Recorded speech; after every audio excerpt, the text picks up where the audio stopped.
नमस्ते दोस्तों, मैं विनीत शर्मा स्वागत करता हूं कालचक्र यूट्यूब चैनल में आप सभी का। दोस्तों, अगर आप इस चैनल पर नए हैं तो चैनल को सब्सक्राइब कर लीजिए।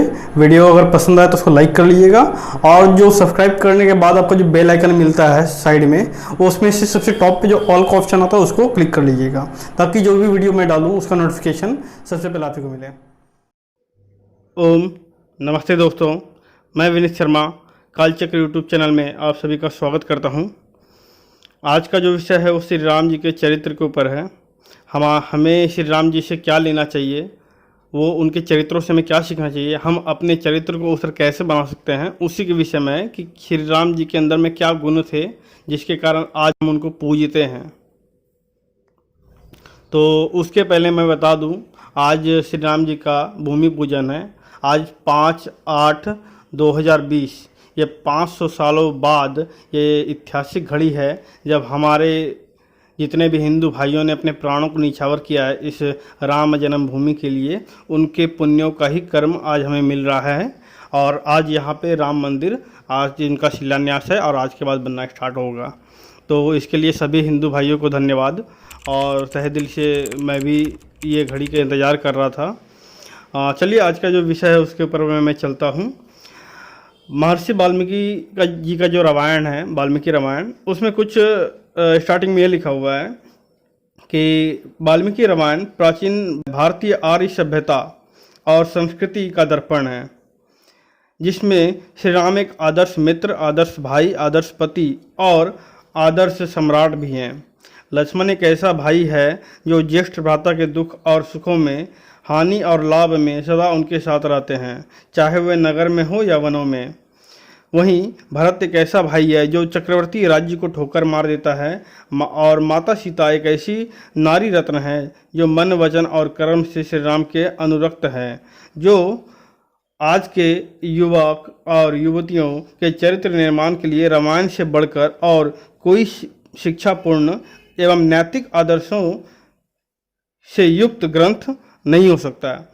यह सत्य का है कि आज के जितने भी आप ग्रंथ पढ़ लीजिए, बनावटी ग्रंथ को मैं छोड़ करके बोल रहा हूँ, जैसे आप बहुत लोग बाइबल को भी पढ़ते हैं, कुरानों को भी पढ़ते हैं, उसमें कहीं चरित्र का कोई विवरण ही नहीं है।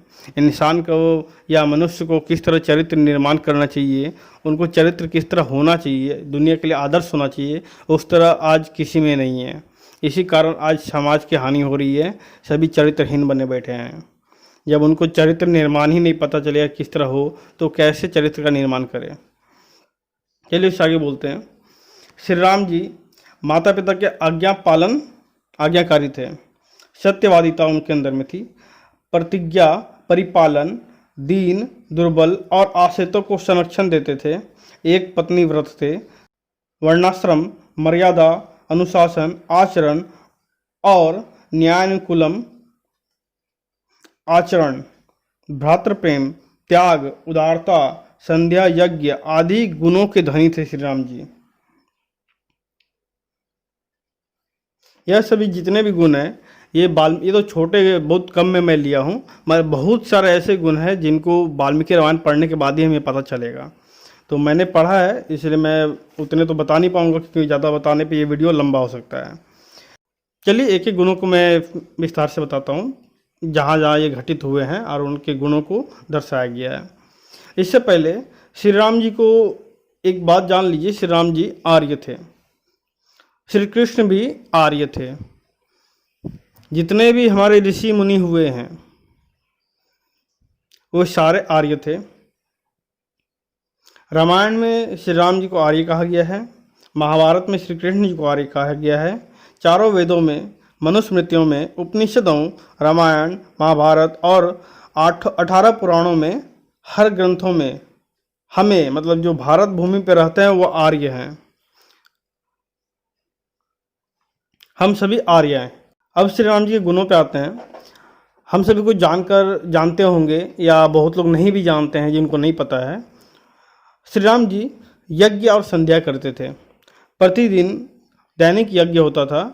वह सुबह सुबह स्नान करके, जो बाकी काम होते हैं उनको करके, वह प्रतिदिन यज्ञ किया करते थे, क्योंकि ये परंपरा प्राचीन काल में पहले थी। गुरुकुलों के माध्यम से हर जगह प्रचारित और प्रसारित होती थी, क्योंकि बच्चे 5 साल की उम्र से 25 वर्ष तक गुरुकुलों में जीवन व्यतीत किया करते थे।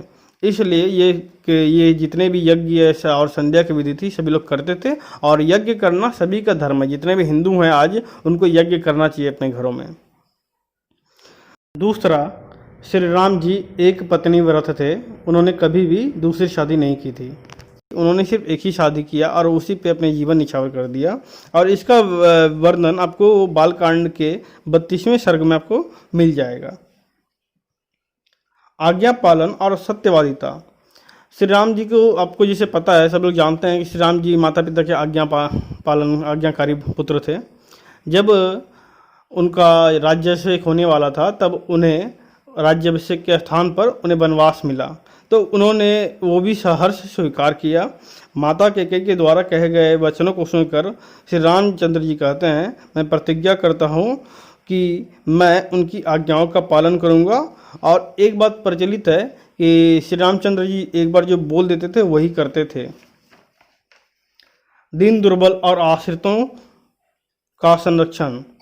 जब दंडक वन में श्री राम जी प्रवेश किए, वह जो 14 वर्ष वनवास में काटने के लिए जब उन्होंने दंडक वन में प्रवेश किया, तब उन्हें वहाँ पर बहुत सारे धर्मात्मा ऋषि मुनि मिले और उन्होंने अपना जो दुख था उन्होंने बताया कि राक्षस उन्हें किस तरह यज्ञ हवन नहीं करने देते हैं और उन्हें वहाँ पे किस तरह प्रताड़ित करते हैं, उनको मार दिया जाता है। तब श्री रामचंद्र जी ने राक्षसों को मारने के लिए प्रतिज्ञा ली और संपूर्ण ऋषियों के ऊपर कल्याण किया। वहीं आगे चलते हैं तो जब ये किष्किंधा कांड में आते हैं, जब श्री राम जी का सुग्रीव से मित्रता होती है तो श्री रामचंद्र जी बाली को मारने की प्रतिज्ञा करते हैं और सुग्रीव को राज्य गद्दी पर बैठाने की। और हम अगर आगे जाते हैं युद्ध कांड की ओर, तो वहाँ पर श्री रामचंद्र जी विभीषण के साथ जब उनकी मित्रता होती है तब उन्होंने विभीषण को राज्याभिषेक और रावण का वध करने की प्रतिज्ञा लेते हैं। न्यायकुलम आचरण, जो न्याय किस तरह किया जाए ये उनको भली भांति पता था। जब उन्होंने बाली को मारा तो बाली के मारने के बाद बाली ने उन्हें आरोप लगाया कि आपने ये गलत किया।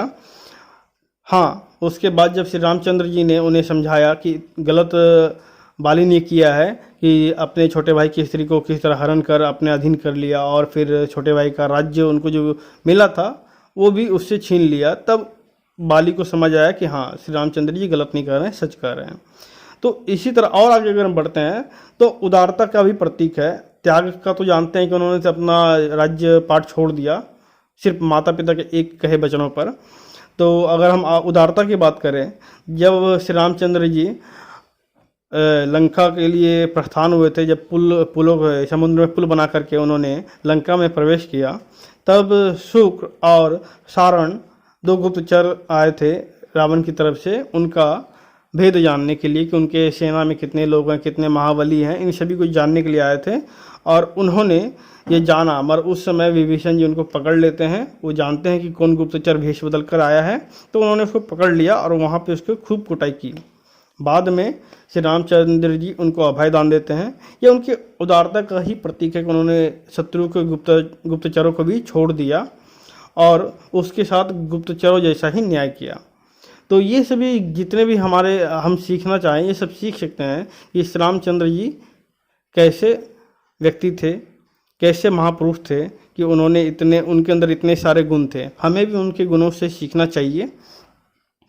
मैं बस इतना ही कहूँगा कि अगर ये वीडियो आपको अच्छा लगे तो वीडियो को शेयर कर दीजिएगा अपने दोस्तों के साथ। आज राम भूमि पूजन भी है और आप लोग इसको शेयर कर देंगे तो मुझे और भी अच्छा लगेगा। जो लोग भी इस वीडियो को देखना चाहेंगे वो देख सकते हैं।